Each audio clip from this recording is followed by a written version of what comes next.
नहीं। अब जैसे कि हमारे सभी रेजिडेंट्स यहाँ पे इकट्ठे हो रखे हैं, सभी सेक्टर्स के मेरे ख्याल से प्रतिनिधि भी यहाँ पे पहुंचे हुए हैं। जैसा कि हमारा एक पर्पस था मीटिंग का कि अभी हमने चुनावी बहिष्कार किया हुआ था। हमें कई लोगों ने अप्रोच किया कि चुनावी बहिष्कार मत करो, ये आपका राइट है, इस राइट को आप अपना यूज करो, जो भी आपको कैंडिडेट एलिजिबल लगता है उसको वोट दो। इसी वजह से हमने सभी विधानसभा उम्मीदवारों को बुलाया हुआ था अपने बीच में। हमने ये न्योता ज्ञानचंद गुप्ता जी को भी दिया था, चंद्रमोहन जी को भी दिया था, जो इनेलो के उम्मीदवार है सिद्धि चौधरी जी उनको भी दिया था, आम आदमी पार्टी के जो भी है सब आपके सामने आए हैं। अब ये सबसे बड़ी सोचने वाली बात है कि जो उम्मीदवार हमारे बीच में नहीं आए हैं, क्या उनको हमसे कोई कंसर्न नहीं है? क्या वो हमारे बीच में नहीं आना चाहते हैं? अभी इलेक्शनों से पहले अगर ये हाल है तो कल इलेक्शनों के बाद क्या होगा? इनेलो के सिटी चौधरी जी यहाँ नहीं आए हैं, उसके अलावा ज्ञानचंद गुप्ता जी यहाँ नहीं आए हैं। बीजेपी के अब सबसे बड़ी बात आप ये देखिए कि जो जिसके खिलाफ हम लड़ रहे हैं, सरकार के खिलाफ लड़ रहे हैं, मौजूदा वो सरकार के हिस्सा है, उनको स्पेशल न्योता दिया गया था। उनका न्योता का रिप्लाई ये आया कि आप 15 लोग मेरे से आके मिलो। भाई चुनावी टाइम है, अगर हम चुनावों से पहले खुद हमें बुला रहे हो मिलने के लिए, बाकी कैंडिडेट उठ के आ रहे हैं, क्या आपकी कोई जिम्मेदारी नहीं बनती हमारे रेजिडेंट्स के लिए? तो अब ये फैसला हम सब ने लेना है। सबसे पहले मैं आपसे पूछूंगा, क्या हमने चुनावी बहिष्कार जारी रखना है या हम अभी चुनाव में अपनी वोट देंगे?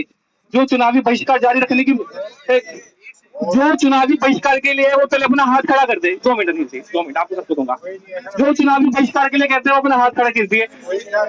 जो वोट देने के लिए अपने राजी है वो अपने हाथ ऊपर खड़े कर दीजिए। ठीक है जी।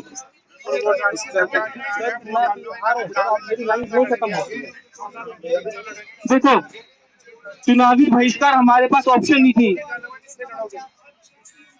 चुनावी बहिष्कार हमारे पास ऑप्शन नहीं थी, हमें मजबूरी किया गया था चुनावी बहिष्कार करने के लिए। क्यों? लोकतंत्र का मतलब क्या होता है? लोगों के बीच में रहना, लोगों के बीच में से उठ के आना और लोगों की बात सुनना। अगर हम जनता की बात ही नहीं सुनी जाएगी, जो जनता का प्रतिनिधि है जनता की बात ही नहीं सुनेगा, तो वो ऐसे लोकतंत्र का फायदा क्या? हमारा मेन पर्पस ही यही था कि जो चुनावी बहिष्कार है, जो हमारे ये उम्मीदवार है, आप मान के चलिए आज जितने उम्मीदवार आए हमारे जनप्रतिनिधि बन चुके हैं। जैसे ही नॉमिनेशन फाइल हुआ, इन्होंने नॉमिनेशन फाइल करके हमारे जनप्रतिनिधि बन गए हैं। अब एक जनप्रतिनिधि की जनता के लिए रिस्पॉन्सिबिलिटी होती है, अगर वो रिस्पॉन्सिबिलिटी पूरी नहीं करता तो वो हमने तय करना है कि क्या वो जनता के बीच में आना चाहिए या नहीं आना चाहिए। वैसे चुनावी बहिष्कार में हमने नोटा की भी बात करी थी, क्या हम नोटा की तरफ जाए या ना जाए, तो वही वाली बात है। अब सबसे पहले तो बात यह है कि जो आज उम्मीदवार नहीं आए हैं, क्या हम उनको वोट देंगे या नहीं देंगे, इस बात की बात की जाए। क्या आप ज्ञानचंद गुप्ता जी को वोट देना चाहेंगे? क्या आप सिटी चौधरी जी को वोट देना चाहेंगे? क्या अन्य उम्मीदवार जो यहाँ नहीं है आप उनको वोट देना चाहेंगे? तो ये हमें अपनी सूझबूझ से चलना है कि ऐसा कौन सा उम्मीदवार है जो अपनी बात अच्छे से रख के गया है, अपनी हमारी समस्या को समझ के गया है और जो समाधान उसको कर सकता है, हमने उसको वोट देनी है। कल से बीजेपी वाले लगे हुए हैं कि आप अपनी वोट का अधिकार दो, वोट का इस्तेमाल करो। ठीक है भाई, हम कर लेते हैं वोट का इस्तेमाल, हम करने को तैयार है। मेरे ख्याल से 15-20 दिन हो गया, ज्ञानचंद गुप्ता जी, चंद्रमोहन जी चुनावी दौरे पे है, 25 सेक्टर में भी सभी आ रहे हैं, सभी पार्टी के उम्मीदवार आ रहे हैं। मुझे इस बात का बड़ा दुख है, ये हमारे सेक्टर का दुर्भाग्य है, हमारे क्षेत्र का दुर्भाग्य है कि जो हमारे यहाँ पे स्पीकर साहब है पिछले 5 साल से यहाँ पे नहीं थे, अभी भी उनको यहाँ पे मुझे लगता है कोई किसी भी लोगों से कंसर्न नहीं है, इस वजह से वो यहाँ पे नहीं आए, उनको वोट नहीं चाहिए। तो अगर उनको वोट नहीं चाहिए हम उनको वोट नहीं देते हैं। बाकी आपकी सूझबूझ है, जिस अन्य उम्मीदवार को आपने वोट देनी है आप वोट दो। हम किसी उम्मीदवार के नहीं कहते कि आप इसको दो उसको दो, सभी उम्मीदवार अपना पक्ष रख के गए हैं। ये अपनी अपनी सद्बुद्धि का इस्तेमाल करना है कि किस उम्मीदवार को हमने वोट देनी है, किस उम्मीदवार को हमने वोट नहीं देनी है। सबकी सुनिए, आप जिससे ज्यादा सहमत है, जिसके ऊपर आपको विश्वास लगता है, एक बात मैं क्लियर करना चाहता हूँ, सरकार चाहे बीजेपी की है, चाहे कांग्रेस की है, चाहे बीजेपी की है, विधायक कोई भी है, डंपिंग ग्राउंड नहीं हटेगा तो लड़ाई जारी रहेगी। ठीक है, ये लड़ाई ऐसी जैसी चल रही है वैसे चलेगी। लेटेस्ट अपडेट ये है कि यहाँ पे एमआरएफ पॉइंट बन रहा है, आप लोग जाके देख सकते हैं, कंस्ट्रक्शन शुरू हो गई है। अभी हमने ज्ञानचंद गुप्ता जी से स्टैंड पूछा था कि आगे उनका क्या स्टैंड है, क्या यहाँ पे डंपिंग बंद होगी, क्या यहाँ पे हमारा फटेगा। उनकी तरफ से कोई जवाब नहीं आया, जवाब आपके सामने है। अगर यहाँ पे कार्य चल रहा है हमारे परमानेंट बनने का, तो आपके सामने जवाब है, अपनी सद्बुद्धि के हिसाब से अपने वोट का इस्तेमाल करें। धन्यवाद। कोई अपनी बात कहना चाहता, अपनी बात जोड़ो प्लीज। फाइनल में एक सेकंड मेरे को थोड़ा सा 2 मिनट इधर करके बोलो। एक इनका सवाल है, देखिए एनजीटी में नवंबर 2022 में एक ऑर्डर पास हुआ था, नगर निगम को यहाँ पे फॉरेस्ट में तब्दील करने के लिए कहा गया था। इस बात को 2 साल हो चुके हैं। आज के ताजा हालात आप देख लो, जितनी जगह 2022 में थी उससे ज्यादा डंपिंग ग्राउंड फैल चुका है। फॉरेस्ट बनने का यहाँ पे कोई भी उम्मीद नहीं है, उल्टा यहाँ पे पक्का बन रहा है सारा कुछ। मित्तल जी एक बार बता दीजिए यहाँ पे कौन कौन से उम्मीदवार आए, आपने किन किन को बुलाया था, कौन कौन से उम्मीदवार अब तक आए हैं यहाँ पे, क्योंकि लगभग 11 बजे का वक्त हो चुका है, 8 बजे से आप लोग यहाँ पे बैठे हुए 3 घंटे बीत चुके हैं। आज हमारे पास सबसे पहले जो उम्मीदवार आए, आजाद उम्मीदवार एमपी शर्मा जी आए, उसके बाद आजाद उम्मीदवार भारतभूषण चौधरी जी आए, उसके बाद हमारे पास चंद्रमोहन जी आए कांग्रेस के उम्मीदवार, आम आदमी पार्टी के उम्मीदवार हमारे पास है प्रेम गर्ग जी, और लास्ट में सुशील गर्ग जी आए जो जेजेपी के उम्मीदवार है। सभी ने आश्वासन दिया है कि वो डंपिंग ग्राउंड को हटाएंगे, लेकिन ये जनता ने देखने की जो आश्वासन है, आश्वासन में क्या नियत थी उनकी, क्या उनकी सूझबूझ थी और क्या उनका रणनीति की, उसको कैसे हटाएंगे। मेरे को 5 मिनट सेक्टर 25-26 के डंपिंग ग्राउंड को लेकर के आज सुबह से उम्मीदवार यहाँ पहुंच रहे हैं। सेक्टर 25-26 के जो रेजिडेंट हैं जिनमें महिलाएं हैं, उनसे जान लेते हैं कि उनको क्या क्या समस्याओं का सामना यहाँ पर करना पड़ता है, क्या क्या समस्याएं आप लोग को आती हैं। आज उम्मीदवार सुबह से यहाँ पे आ रहे हैं, आश्वासन आप लोग को दिया गया, क्या आपने देखा? देखिए सबसे पहली बात तो ये है, अब इलेक्शन चुनाव का वक्त है तो सब आएंगे, सब झूठे आश्वासन देके जा रहे हैं। जो लोग आज यहाँ पे आए हैं वो पहले से पावर में रहे हैं, लेकिन आज तक किसी ने कुछ नहीं किया। हम लोगों का इतने साल का ये प्रोटेस्ट चल रहा है, पानी गंदा आ रहा है, बंदर है, कूड़ा है, हम लोग अपने पैसे खर्च के सारा काम करवाते हैं।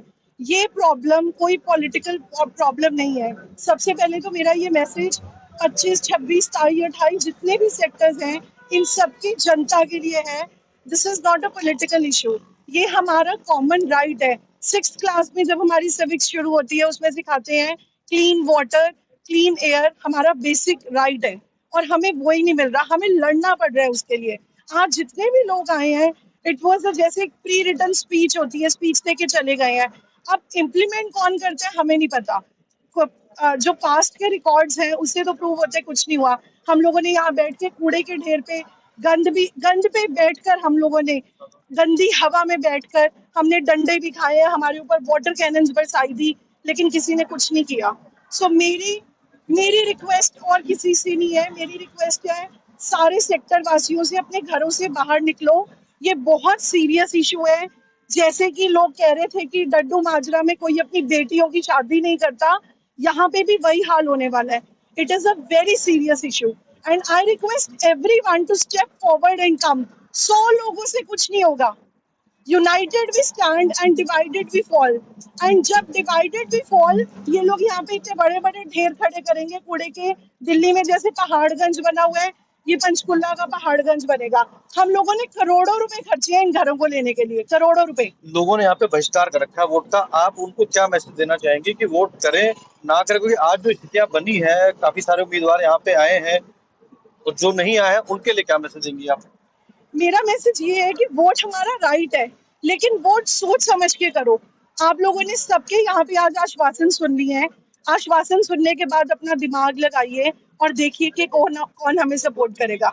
ये लड़ाई किसी भी सरकार से नहीं है, ये लड़ाई हमारे बेसिक राइट्स के लिए है। Right to have a clean air, right to have a clean water, it's our basic right. अपने लिए मत सोचो, अपनी फ्यूचर जनरेशन के लिए सोचो। अगर हमारे सेक्टर्स में डॉक्टर्स हैं, साइंटिस्ट हैं, या कोई भी जिन लोगों ने साइंस पढ़ी है, दे नो कि गार्बेज के अंदर से मीथेन गैस रिलीज होती है और ये गैस कितनी हार्मफुल है। हम लोग मास्क लगा के खड़े हैं, सुबह 7:30 बजे से हम लोग यहाँ खड़े हैं। आप सब लोग अपने घरों के अंदर बैठे हो, क्यों? आप अगर यहाँ पे कोई प्रॉब्लम सॉल्व हुई, क्या ये हमारी प्रॉब्लम सॉल्व होगी या आप सबकी प्रॉब्लम सॉल्व होगी? इतना आज वीकेंड था, क्या रीजन है आप लोग घरों के अंदर बैठे हो? क्या आप लोग अपने काम नहीं? मेरी 6 साल की बेटी है, मैं सुबह 7:30 बजे से यहाँ आके खड़ी हुई हूँ। हम उन्हें छोड़कर आए हैं कि नहीं आए हैं? हम लोग भी काम करते हैं, हमारे भी घर की प्रायोरिटीज है, लेकिन इस टाइम हम सबको इकट्ठे होके इस प्रॉब्लम का सोल्यूशन निकलवाना है। So I request, it's a folded hand request to everyone that please come forward and help us to get this resolved. Thank you.